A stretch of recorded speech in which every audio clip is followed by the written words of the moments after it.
तो आज के इस वीडियो में हम बात करेंगे यहाँ पे सेडिशन लॉ के बारे में। वैसे तो सेडिशन लॉ 1870 में बना था, लेकिन आज के टाइम में भी ये काफ़ी न्यूज़ में रहता है।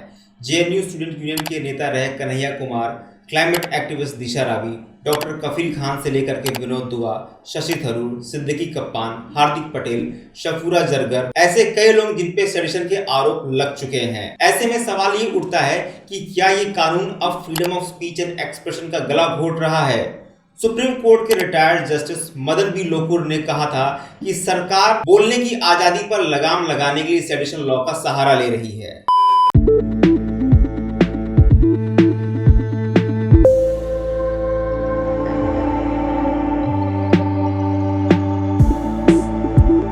The big story we're currently tracking, 2 days after firmly defending the country's colonial era sedition law. Sedition law की रेलेवेंसी पर पार्लियामेंट में शुरू हुई डिबेट आज सुप्रीम कोर्ट के थ्रेशोल्ड पर है। सेडिशन की कॉन्स्टिट्यूशनैलिटी पर सुनवाई करते हुए सुप्रीम कोर्ट ने अपने ऐतिहासिक फैसले में सेडिशन लॉ के प्रोविजन पर पुनर्विचार होने तक इसके इस्तेमाल पर रोक लगा दिया है। 152 ईयर से पहली बार ऐसा हुआ है कि सेडिशन लॉ के प्रोविजन को सस्पेंड किया गया है। सेडिशन कानून की कॉन्स्टिट्यूशनैलिटी पर सुनवाई कर रही सुप्रीम कोर्ट के चीफ जस्टिस एनवी रमन्ना की अगुवाई वाली बेंच ने ये फैसला सुनाया है। इस मामले की अगली सुनवाई जुलाई के तीसरे हफ्ते में होगी। सेडिशन के तहत जो मामले पहले से दर्ज हैं या जो लोग पहले से जेल में हैं, ऐसे लोग कानून के दायरे में अपनी बेल पिटीशन दाखिल कर सकते हैं। आईपीसी सेक्शन 124A अपने अस्तित्व के समय से ही विवादों के घेरे में रहा है। इसको रिव्यू करते समय अक्सर एक फैक्ट लोग भूल जाते हैं, वो ये है कि देशद्रोह और राजद्रोह दोनों ही अलग अलग हैं। हमारी कंट्री स्टेबल है और राज यहाँ पर बदलता रहता है। डेमोक्रेटिक सिस्टम में आज जो पार्लियामेंट में स्पीकर के लेफ्ट में है, कल वो राइट में भी बैठ सकता है एंड वाइस वर्सा होता रहता है। राइट साइड गवर्नमेंट का और लेफ्ट साइड ऑपोजिशन का। धीरे धीरे लेफ्टिस्ट वर्ड ऑपोजिशन के लिए स्टीरियोटाइप सा हो गया है और अब विरोध का एक बाय डिफॉल्ट पक्ष मान लिया गया है। और सत्ता परिवर्तन का ये बदलाव लोकतंत्र की खूबी है।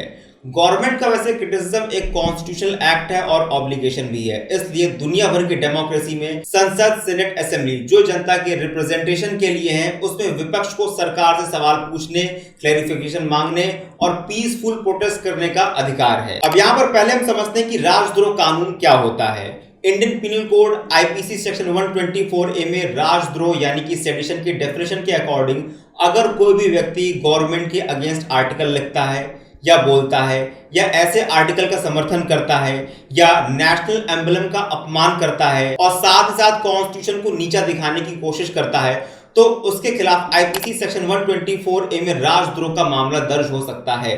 इसके अलावा अगर कोई शख्स देश विरोधी संगठन से अनजाने में भी संबंध रखता है या किसी भी प्रकार का कोऑपरेशन करता है, तो वो भी राजद्रोह के दायरे में आता है। अब बात करते हैं देशद्रोह कानून के बारे में। देश में सरकार को कानूनी रूप से चुनौती देना देशद्रोह की कैटेगरी में आता है। वैसे आपको बता दें कि सरकार का डेमोक्रेटिक तरीके से विरोध किया जा सकता है या इसके अलावा उसमें बदलाव के लिए भी मांग किया जा सकता है।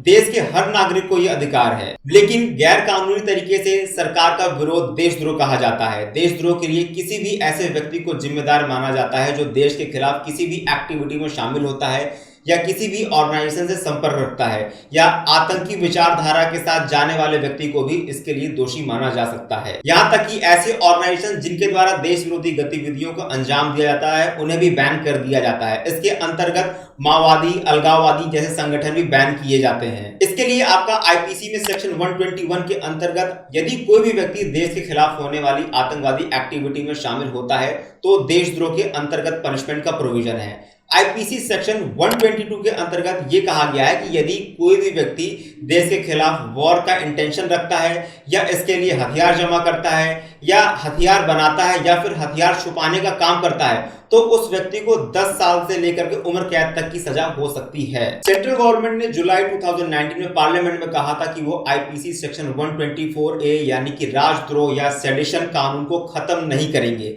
सरकार का कहना था कि एंटी नेशनल, सेपरेटिस्ट और टेररिस्ट एलिमेंट से निपटने के लिए इस कानून की जरूरत है। इसके बाद 16 मार्च 2021 को पहली बार पार्लियामेंट में minister of state for home affair G Krishna Reddy ने खुद सेडिशन लॉ को रिव्यू करने की जरूरत महसूस की।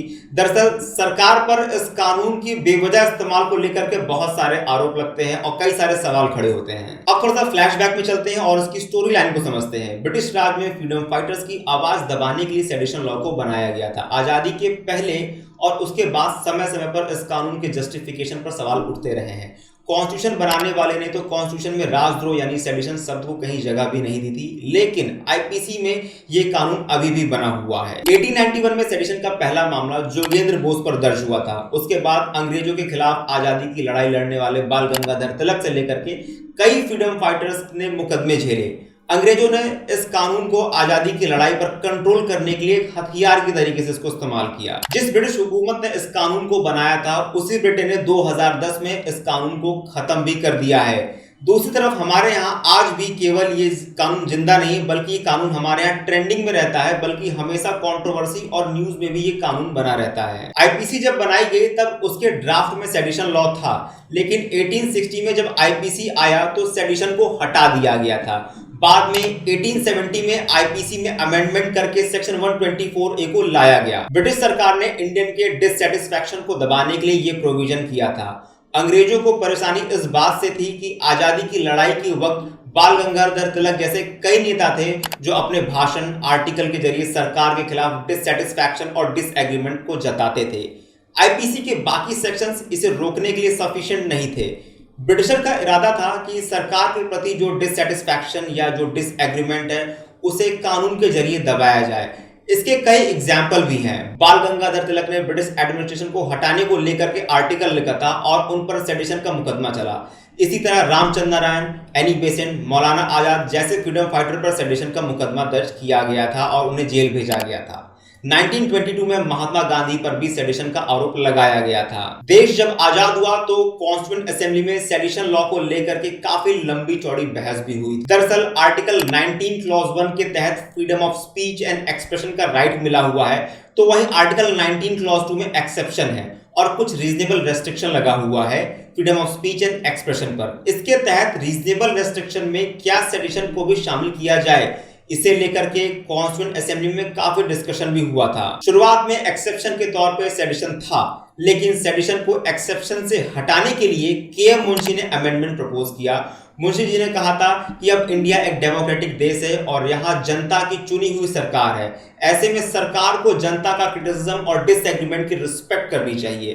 गवर्नमेंट का क्रिटिसिज्म डेमोक्रेसी की आत्मा है। कॉन्स्टिट्यूएंट असेंबली के बाकी मेंबर्स ने भी मुंशी के प्रपोज अमेंडमेंट का सपोर्ट किया।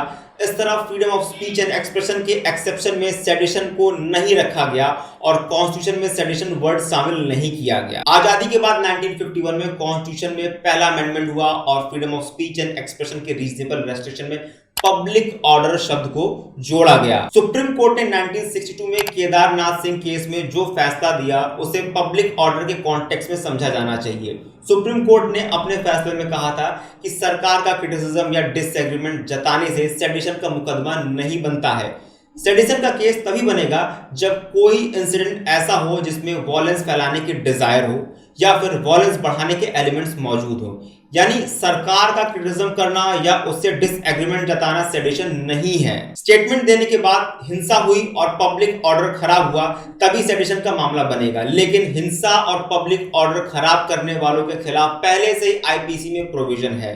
देश के खिलाफ युद्ध छेड़ने या युद्ध छेड़ने के इंटेंशन से काम करने के मामले में भी आईपीसी में पनिशमेंट का प्रोविजन है। अभी सेडिशन लॉ की जो डेफिनेशन है उसमें उसके मिसयूज की काफी चांसेस हैं। सरकार के खिलाफ अगर कोई लिखता है, सरकार के प्रति कोई डिससेटिस्फाइड है, नाखुश है, अगर वो अपनी ये इमोशंस को जाहिर करता है या आंदोलन चलाता है तो उसके खिलाफ सेडिशन केस दर्ज होने का स्कोप बना हुआ है। वैसे सेडिशन मामले में दोषी करार दिए जाने का रेट काफी कम है। एनसीआरबी का डेटा कहता है कि 2015 से लेकर 2020 तक देश भर में सेडिशन के 356 केसेस दर्ज हुए। 548 लोगों को गिरफ्तार किया गया। इनमें से सिर्फ 12 लोगों को दोषी करार दिया गया। इन 5-6 सालों में अगर हम देखें तो 5-6 सालों में भले इतनी बड़ी संख्या में सेडिशन के मामले दर्ज हुए, लेकिन 7 मामलों में 12 दोषी को ही सजा हो पाई। अगर हम ऑन एन एवरेज देखें तो एक साल में 1 मामला और 2 दोषी। इन आंकड़ों में हैरानी यह भी है कि जिन 548 को गिरफ्तार किया गया था उनमें से 18 से 30 साल की उम्र के आधे से ज्यादा यानी कि 53% थे और 35% तो ऐसे भी थे जिनकी एज 30 से 45 के बीच की है। मोस्ट प्रोबेबली इन्हीं फैक्ट के मद्देनजर सुप्रीम कोर्ट ने सेंट्रल गवर्नमेंट से तीखे सवाल किए हैं कि सेडिशन लॉ का इस्तेमाल अंग्रेजों ने इंडिपेंडेंस मूवमेंट को दबाने के लिए किया था, तो क्या आजादी के 75 इयर्स बाद भी इसे जारी रखने की जरूरत है? सरकार उस समय के बने हुए लगभग 1500 कानूनों को खत्म कर चुकी है। अब जुलाई के तीसरे हफ्ते में इसकी सुनवाई होगी, तो जाहिर है कि तब तक सेंट्रल गवर्नमेंट एक अच्छा खासा ड्राफ्ट तैयार कर चुकी होगी। उम्मीद करता हूं आपको ये वीडियो इन्फॉर्मेटिव लगा होगा। ऐसे और भी वीडियोस देखने के लिए आप नीचे सब्सक्राइब बटन को क्लिक कर सकते हैं। मिलते हैं हम लोग अपने अगले वीडियो में। बहुत बहुत धन्यवाद।